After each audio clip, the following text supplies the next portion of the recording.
स्वागत है जीवित परमेश्वर की जीवित हजूरी में। मेरा विश्वास है कि आप सेम वापस नहीं जा रहे आज।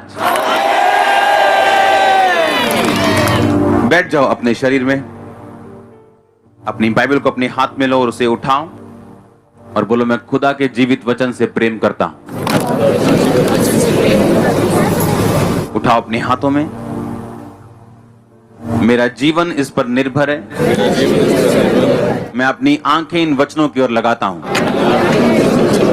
जो कुछ आज मैं सुनूं, मैं फल लेके आऊं, क्योंकि मैं इसी के लिए चुना गया हूं और मेरा फल बना रहे प्रभु यीशु मसीह के नाम में।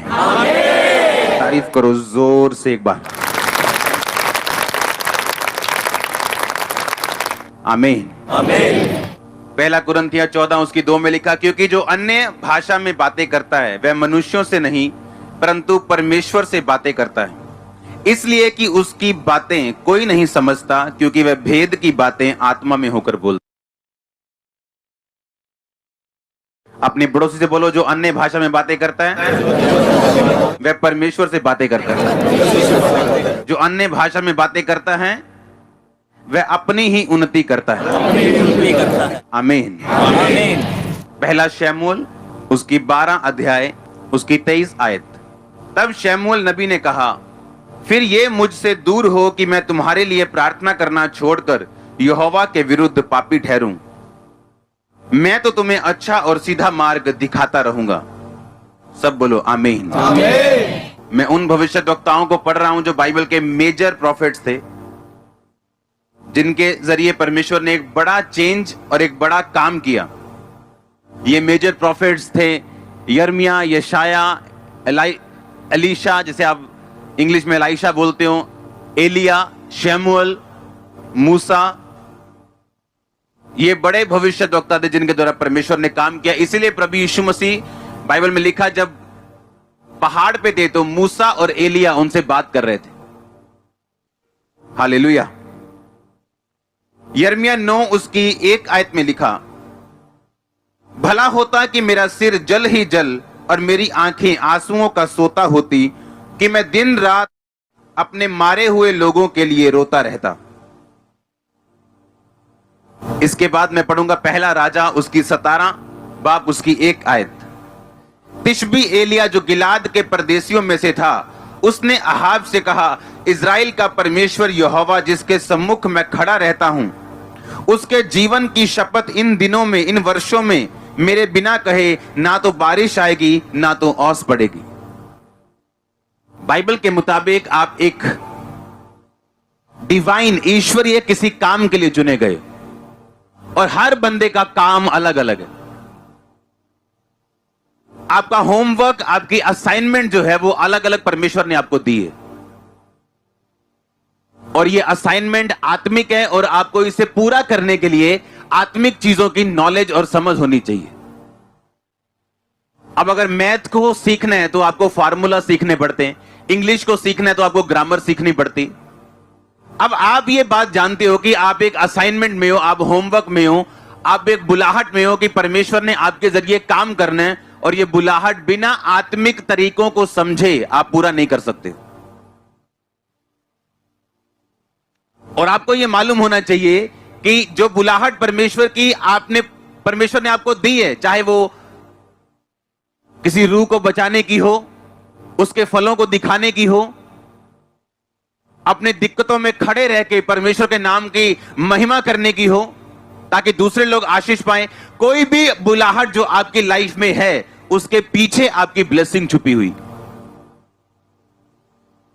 मान लो अगर परमेश्वर ने व्यक्ति को सोचा कि मैं इसे प्रधानमंत्री की कुर्सी पे बिठाऊंगा, लेकिन उसके पीछे एक असाइनमेंट जुड़ी होगी, एक होमवर्क जुड़ा होगा। जिस तरह यूसुफ के साथ वो जुड़ा हुआ था कि जब वो जेल में था उसने तब भी परमेश्वर को छोड़ा नहीं, जब वो एक नौकर के रूप में था जबकि उसे राजा बनना था तब भी उसने अपने मालिक की पत्नी के साथ गलत काम नहीं किया, सोया नहीं।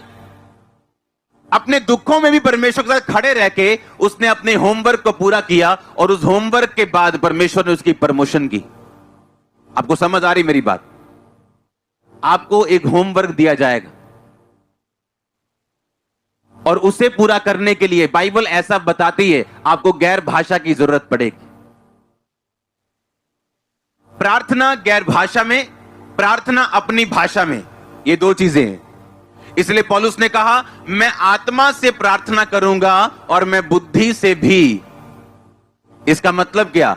हमें आत्मा से भी प्रार्थना करनी है और यानी हमें गैर भाषा में प्रार्थना करनी है और बुद्धि से भी, अपनी भाषा से भी प्रार्थना करनी। इसका मतलब ये, जब राजा खा पी रहा था और परमेश्वर के भवन के बर्तन निकाल के उनमें दारू पी रहा था, तो हाथ प्रकट हुआ और उसने एक शब्द लिखा, हां, और वो शब्द किसी को समझ नहीं आया, जबकि हर भाषा को पढ़ने और बोलने वाला, सीखने वाला, समझने वाला वहां पे खड़ा था। और दानियेल ने आके उस भाषा का अर्थ समझाया कि राजा, तेरे दिनों का अंत हो चुका है, तू तराजू में तोला गया, हल्का पाया गया, तू आज तू मर जाएगा और तेरा राज्य दारा और मादियों को दे दिया जाएगा। ऐसे है कि नहीं? हां, इसका मतलब जब गैर भाषा प्रकट हुई तो जो कुछ परमेश्वर का था और शैतान ने रखा हुआ था वो रिलीज हुआ। आपकी ब्लेसिंग, आपकी हीलिंग, आपकी तरक्की, आपकी लाइफ, आपके पति की साल्वेशन, आपकी फैमिली की साल्वेशन जो शैतान ने पकड़ी है, जैसे ही गैर भाषा रिलीज होती, शैतान उन चीजों को छोड़ने लगता है जो आपके साथ संबंधित है लेकिन उसने पकड़ी हुई। आपको होमवर्क दिया गया, हां या ना, उसको करने के लिए आपको गैर भाषा की जरूरत है। नहीं तो यह होमवर्क लंबा होगा और कठिन होगा करने के लिए एक विश्वासी के लिए। याद रखो, आपकी लाइफ को जिस तरह से परमेश्वर आगे लेके जाएगा यह दूसरों से अलग होगी। आप किसी को कॉपी करके अपनी लाइफ को आगे नहीं ले जाने पाओगे। हां, आप दूसरों से सीख सकते हो, किसी से पॉजिटिव सीख सकते हो, किसी के नेगेटिव से सीख सकते हो, लेकिन किसी को टोटल 100% कॉपी करके आप आगे नहीं बढ़ सकते। आपको अपनी ऑन रेवलेशन चाहिए होती जो आपको गैर भाषा देती है। जब आप गैर भाषा में प्रार्थना करते हैं, शैतान आत्मिक रिलम में, आत्मिक क्षेत्र में उन चीजों को छोड़ देता है जो आपकी हैं लेकिन उसने पकड़ी हुई। कितनों को समझ आ रही? अब मैं एक बात आपको बताना चाहता हूं। हमने अभी एलिया को पढ़ा। जब एलिया राजा के सामने गया, उसने ये नहीं कहा मैं एलिया जो परमेश्वर के नाम से प्रोफेसी करता हूं, मैं तुमको ये कहता हूं। उसने कहा मैं एलिया जो परमेश्वर के सामने खड़ा रहता हूं। शमूएल जो मेजर प्रॉफिट था, उसने कहा अगर मैं तुम्हारे लिए प्रार्थना ना करूं तो मैं परमेश्वर के सामने अपराधी ठहरूंगा।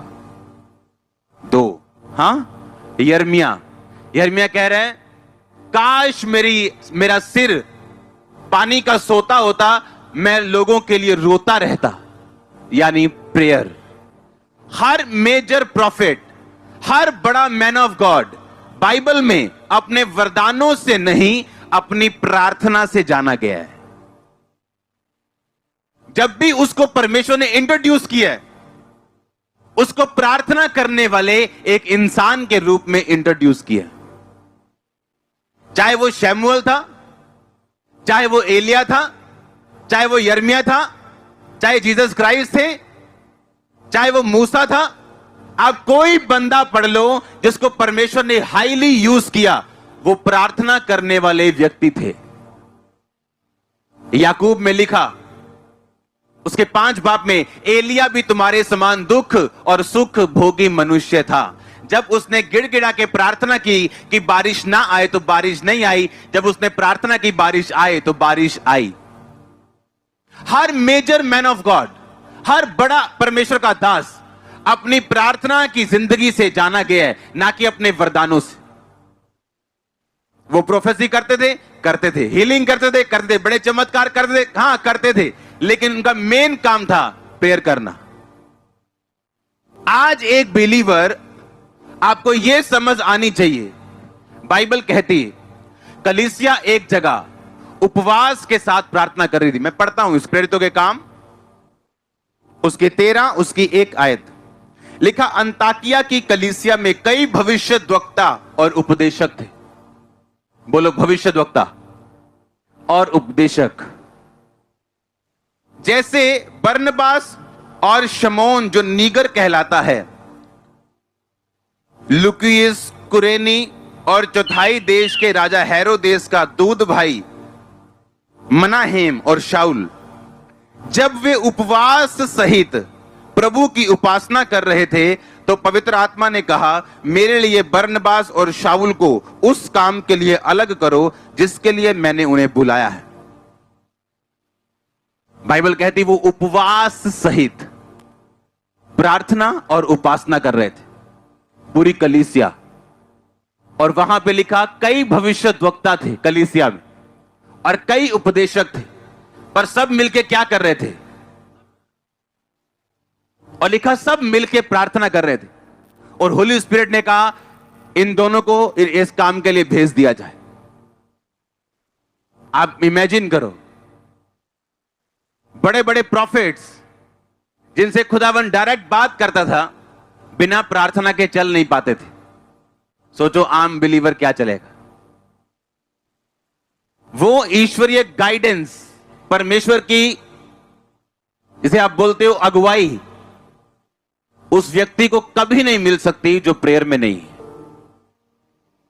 आपके बच्चे के बारे में क्या करना है, आपके बिजनेस के बारे में क्या करना है, आपके कैरियर के बारे में क्या करना है, कौन आपको बताएगा?